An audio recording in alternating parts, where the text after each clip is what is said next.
નમસ્કાર વાલા વિદ્યાર્થી મિત્રો, કેમ છો? મજામાં ને? આજે આપણે જોવાના છીએ અભ્યાસ કરવાની સાચી રીત શું છે, બરાબર? તો વિડીયોને એન્ડ સુધી જોજો. વિડીયો ગમે તો લાઇક, શેર, સબસ્ક્રાઈબ કરવાનું ન ભૂલતા.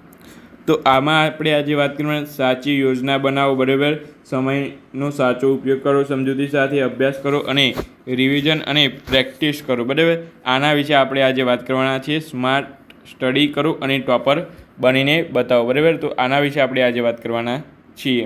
વિડીયોને લાઇક, શેર, સબસ્ક્રાઈબ કરી લેજો. ખાસ તમારા માટે જ બનાવીએ છીએ આવા વિડીયો. અને આગળ પણ તમે જોયા હશે, આપણે આવા વિડીયો બનાવતા જ રહીએ છીએ. તો એ પણ ન જોયા હોય તો એ પણ જોઈ લેજો, બરાબર? નીચે ડિસ્ક્રિપ્શનમાં લિંક છે, ત્યાંથી તમે જોઈ શકો છો. સાચી યોજના બનાવો પહેલાં તમારે બનવાની, બરાબર? પરફેક્ટ પ્લાનિંગ હોવું જોઈએ. સ્પષ્ટ ધ્યેય નક્કી કરવો તમારે કે વાંચતા બેસતા પહેલાં કયો સબ્જેક્ટ અને કયું ચેપ્ટર તમારે પૂર્ણ કરવું છે તે અગાઉથી જ નક્કી કરી લો, બરાબર? પછી દૈનિક લક્ષ્યાંક એટલે કે દિવસનું આટલું ટાર્ગેટ તમે રાખો.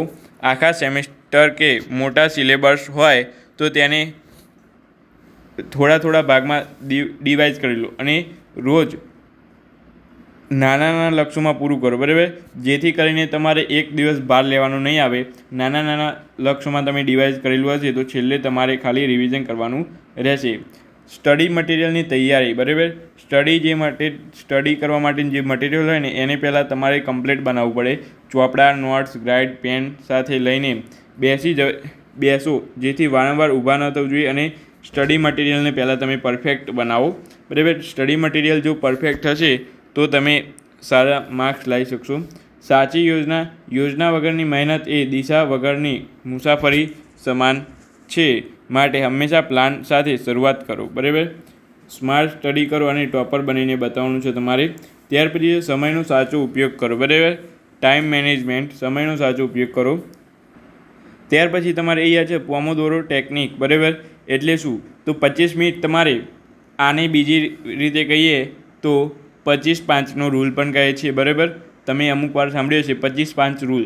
તો એટલે શું? તો 25-5 રૂલ એટલે આ 25 મિનિટ સંપૂર્ણ રીતે ધ્યાનથી બનો અને 5 મિનિટ તમે નાનો બ્રેક લો, બરાબર? આનાથી મગજ એકદમ ફ્રેશ રહે છે, બરાબર? તમને બોરિંગ જેવું લાગતું હોય ને તો આ તમારે કરવાનું ટ્રાય પહેલા દિવસે આ ટ્રાય કરવાનું, બીજા દિવસે આ કરવાનું. પછી 30-5નો રૂલ બનાવવાનો, પછી 40-5નો એટલે 5 મિનિટ બ્રેક લેવાની અને 25 મિનિટ બનવાનું. 30 મિનિટ બનવાનું, 5 મિનિટ બ્રેક લેવાની. એ રીતે તમારે આ કામ કરવાનું રહેશે. ત્યાર પછી ડિસ્ટ્રેક્શન સંપૂર્ણ બંધ, બરાબર? ભણતી વખતે સોશિયલ મીડિયા અથવા ગેમ્સ, મોબાઈલ નોટિફિકેશન બધું બંધ રાખવું જોઈએ. જેથી કરીને જો કોઈ ભણતા હોય ને તમે મોબાઈલ નોટિફિકેશન કે એવું કંઈ આવે ને તો તમારા મગજમાં તરત મોબાઈલ જુઓ, કોની નોટિફિકેશન આવી, એવું તમારે થશે. એટલા માટે તમે મોબાઈલ નોટિફિકેશન અવશ્યપણે બંધ રાખવાની. સોશિયલ મીડિયાથી તમારે દૂર જ રહેવાનું, ગેમ્સથી પણ દૂર રહેવાનું, બરાબર? પિંક લર્નિંગ અવર્સ, બરાબર? જ્યારે તમારું એનર્જી લેવલ સૌથી વધારે હોય, જેમ કે સવારે વહેલા ઉઠીએ ત્યારે અઘરા વિષયો પહેલાં વાંચો, બરાબર? સવારે વહેલા ઉઠીએ ને એટલે તમે એકદમ ફ્રેશ હો. તો ફ્રેશ હો ત્યારે તમે અઘરા વિષય સૌથી પહેલાં વાંચો તો તમે યાદ રહી જશે. જુઓ, ફિઝિક્સ તમને ધોરણ 12માં ભણતા હોય, ધોરણ 10માં ભણતા હોય, ગણિત તમને ટફ લાગતું હોય તો તમે સવારે ઉઠીને દાખલા ગણશો ને તો તમારે 95% તમને આવડી જશે, બરાબર? તો આ તમે પીક લર્નિંગ અવસર તમે જોજો. અથવા તમારે એવું હોય કે રાતે તમારે ઊંઘતા પહેલાં યાદ રહી જતું હોય તો ઊંઘતા પહેલાં તમે તૈયારી કરો, બરાબર?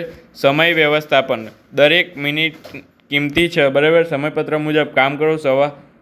સમયપત્ર મુજબ કામ કરવાથી અઘરા ટોપિક્સ પણ સમયસર પૂરા થઈ જાય છે, બરાબર? એટલે સમય વ્યવસ્થાપન ખાસ કરીને તમે બનાવી રાખજો. સમજૂતી સાથે અભ્યાસ કરો, બરાબર? એવું નહીં કે અભ્યાસ કરવાનો, પણ સમજૂતી સાથે કમ્પ્લીટ એનું માર્ગદર્શન હોવું જોઈએ કે આનાથી તમે આ થઈ શકે, બરાબર? સમજૂતી સાથે અભ્યાસ કરો. ગોખણપટ્ટી કરશો નહીં, બરાબર? ગોખણપટ્ટી બંધ કરો. લાઈન ગોખવાને બદલે તેની પાછળનું મૂળ કોન્સેપ્ટ જે હોય ને એને શોધો અને પછી એ થિયરીને સારી રીતે તમે સમજો તો તમને આવડી શકશે, બરાબર? એના પાછળનું જે કારણ હોય, મૂળ કોન્સેપ્ટ હોય, શું છે અંદર, કઈ રીતે આવ્યું, બરાબર? ગણિતનો દાખલો હોય તો ગણિતનો દાખલો જવાબ કઈ રીતે આવ્યું, કયું સૂત્ર મૂક્યું, કયું, બરાબર? એ બધું જ તમે સરળ રીતે તમે પહેલાં જુઓ અને પછી તૈયાર કરો. તો ગોખણપટ્ટી તમે પહેલાં બંધ કરી દેજો, કારણ કે ગોખેલું આજે આવડશે કાલે નહીં આવડે. પછી તમારે છે ને અહીં વિઝ્યુઅલ લર્નિંગ એટલે કે ડાયાગ્રાફ, કલરફુલ ચાર્ટ એ બધું હોય ને એટલે મગજને આકર્ષક જેવું કંઈ આકર્ષક વસ્તુ કોઈ હોય ને તો આપણને તરત ગમી જાય. એ રીતે વિઝ્યુઅલ લર્નિંગમાં ડાયોગ્રામ, કલરફુલ બરાબર કલરફુલ ચાર્ટ, ચિત્રો વગેરે યાદ રાખવાનો પ્રયાસ કરો જેથી લાંબા સમય સુધી તે યાદ રહી જાય. બરાબર કંઈ વસ્તુ ના આવડે ને તો એને કલરફુલ રીતે તમે સજાઈને યાદ રાખશો ને, આકર્ષક બનાવીને કલરફુલ ડાયાગ્રામ દોરીને યાદ રાખશો ને, ચિત્ર દોરીને તો તમને આવડી જશે. બરાબર ન આવડતું હોય તો પણ એ આવડી જશે 99%. ત્યાર પછી છે ફેઇનમેન ટેકનિક. બરાબર બીજાને બનાવો. ફેઇનમેન ટેકનિક એટલે કે ફેઇનમેન ટેકનિક એટલે કે તમે જે ભણ્યા છો એ તમારા કોઈ મિત્રને અથવા તમારી જાતને અરીસા સામે સરળ ભાષામાં સમજાવો કે આ રીતે આ થાય, આ રીતે આ થાય, હા આ રીતે આ થાય, તો તમને ખબર પડી જશે જલ્દીથી. આ તમે ફેઇનમેન ટેકનિક તમે ખાસ કરીને અપનાવજો. બરાબર તમે 99.99% આ તમે અપનાવશો ને તો તમારી ખબર જલ્દી પડી જશે. જે કોન્સેપ્ટ હશે ને એ તમને જલ્દીથી આવડી જશે. બરાબર ઊંડાણપૂર્વક સમજૂતી તમારે લેવાની છે. ગોખેલું જ્ઞાન પરીક્ષા પૂરી થતાં જ ભૂલાઈ જાય છે, પણ સમજેલો કોન્સેપ્ટ એ પરીક્ષા પૂરી થયા બાદ પણ જિંદગીમાં આગળ કામ આવશે. બરાબર તો તમે સ્માર્ટ સ્ટડી કરો આ રીતે અને ટોપર બનીને બતાવો. રિવિઝન અને પ્રેક્ટિસ કરો. બરાબર એટલે કે વારંવાર રિવિઝન કરો અને પ્રેક્ટિસ કરો તો ગમે તેવો અઘરું કોન્સેપ્ટ હશે ને તો પણ તમને આવડી જશે.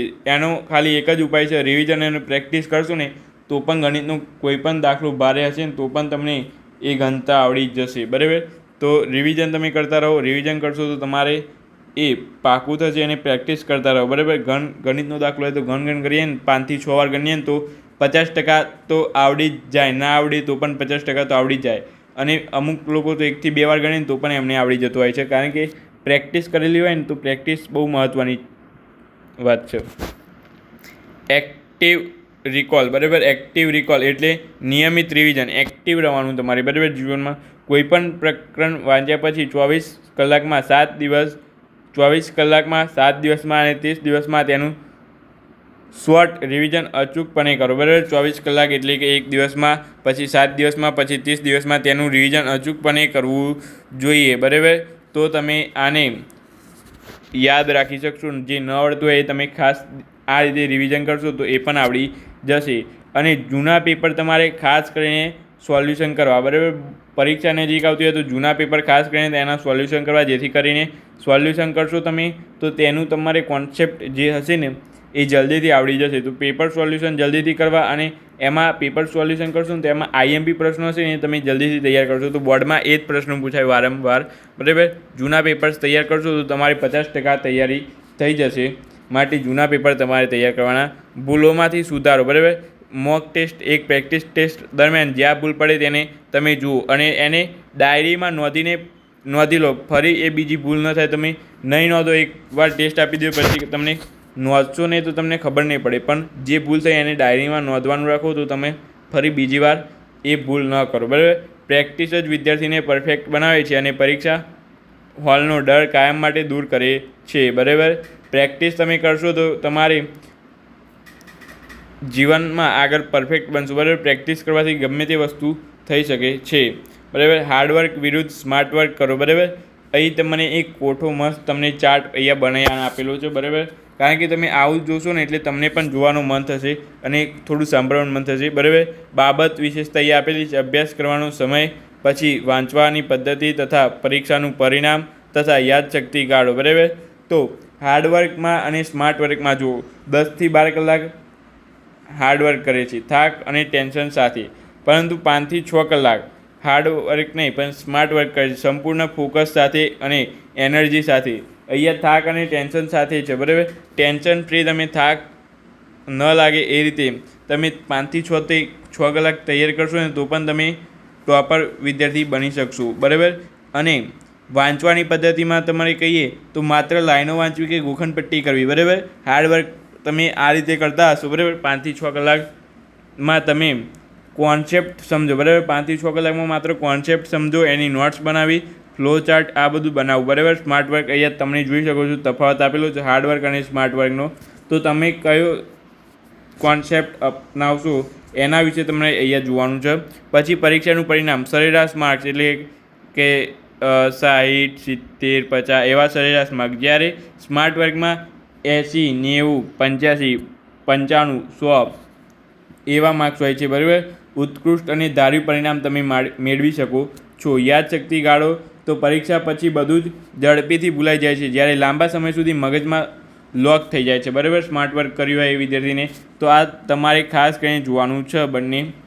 ત્યાર પછી સરળ અને ટોપર વિદ્યાર્થીઓની મહત્ત્વની આદતો. બરાબર. સરળ, સફળ અને ટોપર વિદ્યાર્થીઓની મહત્ત્વની આદતો. પોતાની સેલ્ફ નોટ્સ જાતે જ બનાવે છે. જાતે બનાવેલી સેલ્ફ નોટ્સ બહુ જ મહત્ત્વની હોય છે, છેલ્લા ટાઈમે કામ આવે છે. બરાબર. પોતાની બનાવેલી નોટ્સમાં તમને ખબર પડે કે હા આ જગ્યાએ આ આવે, આ જગ્યાએ આ આવે. બરાબર. બીજાની નોટ્સમાં તમને ખબર ન પડે. બરાબર. તમે ગોથે ચડો એના કરતાં પોતાની જાતે સેલ્ફ નોટ્સ બનાવો. બરાબર. પૂરતી ઊંઘ અને શાંત ઊંઘ લો. બરાબર.